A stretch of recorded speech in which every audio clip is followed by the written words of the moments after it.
All right. Here is chapter 7 of the Song of Achilles. Jesus, I'm gonna fall out of my goddamn chair.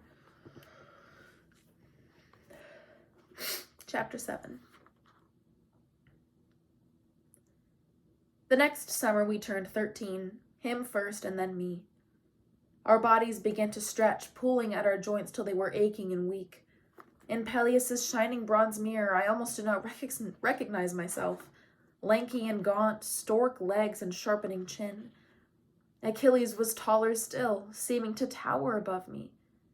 Eventually we would be of a height, but he came to his maturity sooner, with a startling speed, primed perhaps by the divinity in his blood. The boys, too, were growing older. Regularly now we heard moans behind closed doors and saw shadows returning to their beds before dawn. In our countries, a man often took a wife before his beard was fully fledged. How much earlier then did he take a serving girl? It was expected. Very few men came to their marriage beds without having done so. Those who did were unlucky indeed. Too weak to compel, too ugly to charm, and too poor to pay. It was customary for a palace to have a full complement of nobly born women as servants for the mistress of the house. But Peleus had no wife in the palace, and so the women we saw were mostly slaves. They had been bought or taken in warfare, or bred from those who were. During the day they poured wine and scrubbed floors and kept the kitchen. At night they belonged to soldiers or foster boys, to visiting kings or Peleus himself. The swollen bellies that followed were not a thing of shame, they were profit, more slaves. These unions were not always rape. Sometimes there was mutual satisfaction and even affection. At least that is what the men who spoke of them believed. It would have been easy, infinitely easy, for Achilles or me to have bedded one of these girls ourselves. At 13, we were almost late to do so, especially him, as princes were known for their appetites. Instead, we watched in silence as the foster boys pulled girls onto their laps, or Peleus summoned the prettiest to his room after dinner. Once I even heard the king offer her to his son. He answered almost indifferently, "I am tired tonight."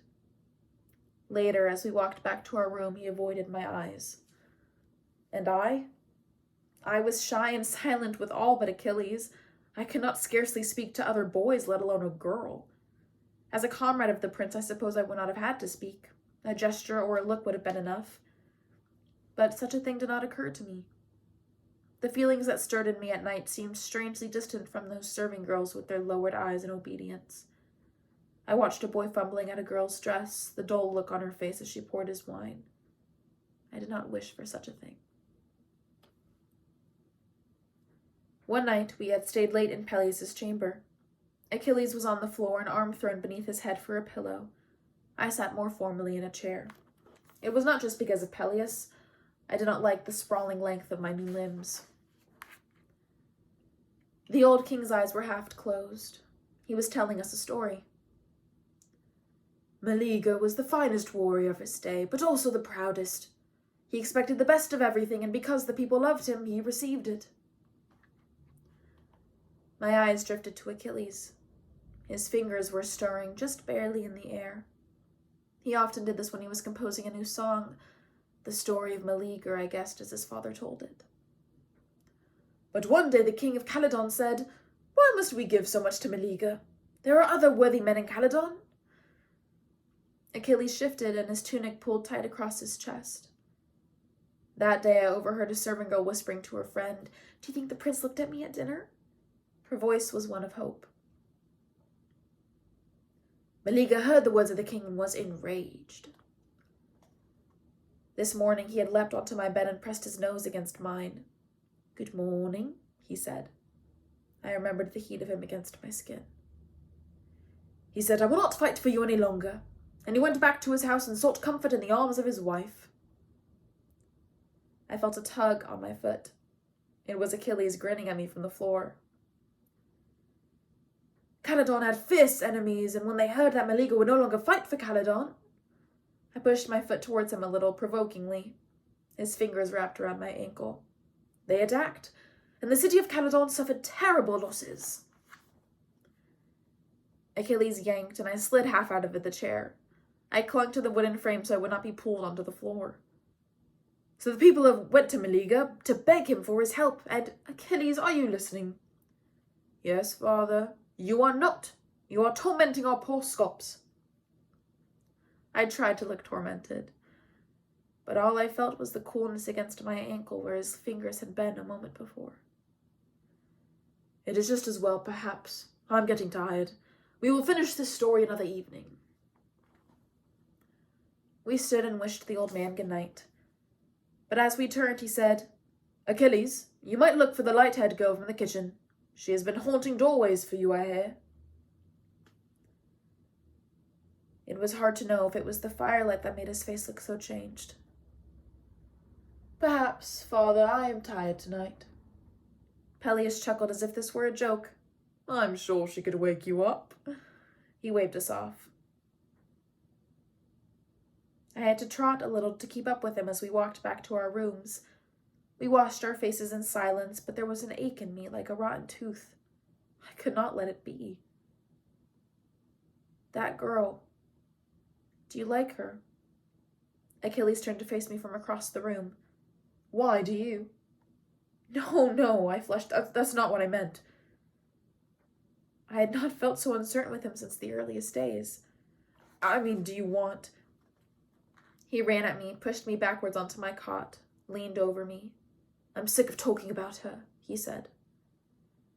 The heat rose up in my neck, wrapped fingers over my face. His hair fell around me and I could smell nothing but him. The grain of his lips seemed to rest a hair's breadth from mine. Then, just like that morning, he was gone. Up across the room and pouring a last cup of water. His face was still and calm. Good night, he said.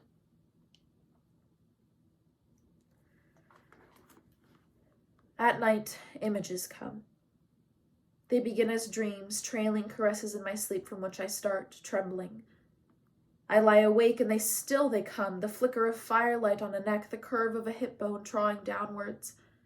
Hands, smooth and strong, reaching to touch me. I know those hands.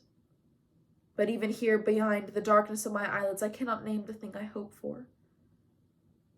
During the days, I grow restless, fidgety, but all my pacing, singing, running does not keep them at bay. They come and will not be stopped. It is summer, one of the first fine days. We are on the beach after lunch, our backs to a sloping piece of driftwood. The sun is high and the air warm around us. Beside me, Achilles shifts, and his foot falls open against mine. It is cool and chafed pink from the sand, soft from a winter indoors. He hums something, a piece of a song he had played earlier. I turn to look at him. His face is smooth, without the blotches and spots that have begun to afflict the other boys. His features are drawn with a firm hand. Nothing awry or sloppy, nothing too large. All precise, cut with the sharpest of knives. And yet the effect itself is not sharp. He turns and finds me looking at him. What? He says. Nothing. I can smell him.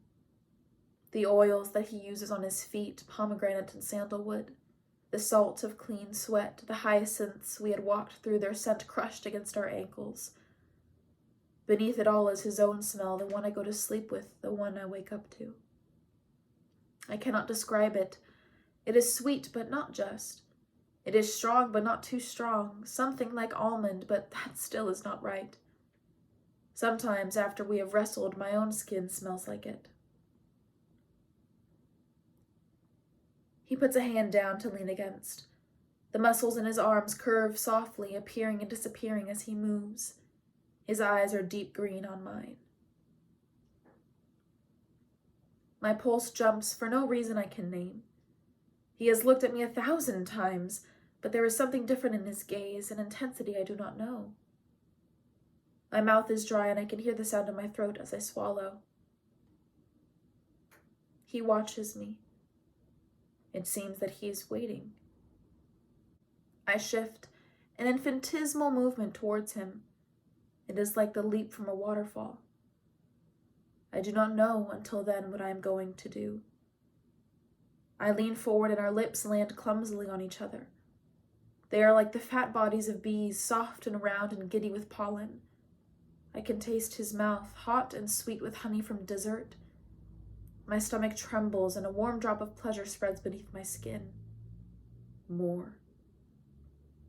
The strength of my desire, the speed with which it flowers, shocks me. I flinch and startle back from him. I have a moment, only a moment, to see his face framed in the afternoon light, his lips slightly parted, still half forming a kiss. His eyes are wide with surprise. I am horrified. What have I done? But I do not have time to apologize. He stands and steps backwards. His face is closed over, impenetrable and distant, freezing the explanations in my mouth. He turns and races, the fastest boy in the world, up the beach and away. My side is cold with his absence. My skin feels tight and my face, I know, is red and raw as a burn. Dear gods, I think, let him not hate me. I should have known better than to call upon the gods. When I turned the corner onto the garden path, she was there, sharp and knife-bright. A blue dress clung to her skin as if damp. Her dark eyes held mine, and her fingers, chill and unearthly pale, reached for me. My feet knocked against each other as she lifted me from the earth. I have seen, she hissed, the sound of waves breaking on stone. I could not speak. She held me by the throat. He is leaving. Her eyes were black now, dark as sea-wet rocks and as jagged. I should have sent him long ago. Do not try to follow. I could not breathe now, but I did not struggle. That much at least I knew. She seemed to pause as I thought she might speak again. She did not, only opened her hand and released me boneless to the ground. A mother's wishes. In our countries, they were not worth much, but she was a goddess, first and always. When I returned to the room, it was already dark. I found Achilles sitting on his bed, staring at his feet. His head lifted almost hopefully as I came to the doorway. I did not speak. His mother's black eyes still burned in front of me, and the sight of his heels flashing up the beach. Forgive me, it was a mistake. This is what I might have dared to say then if it had not been for her.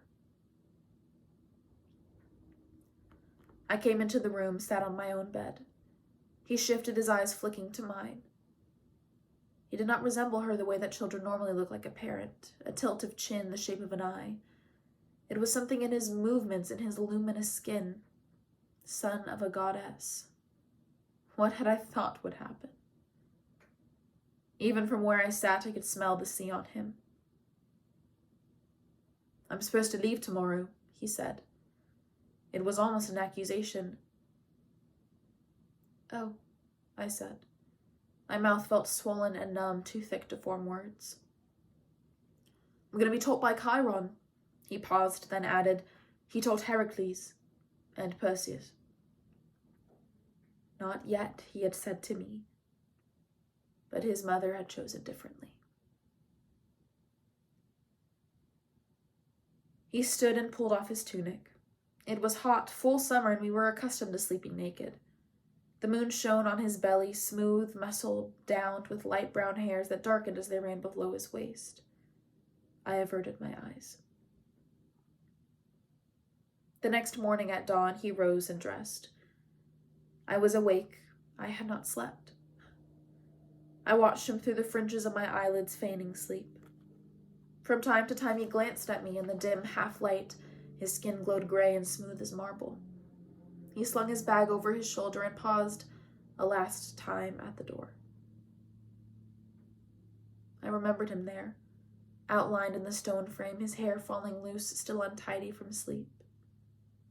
I closed my eyes, and a moment passed. When I opened them again, I was alone. And that's the end of chapter 7.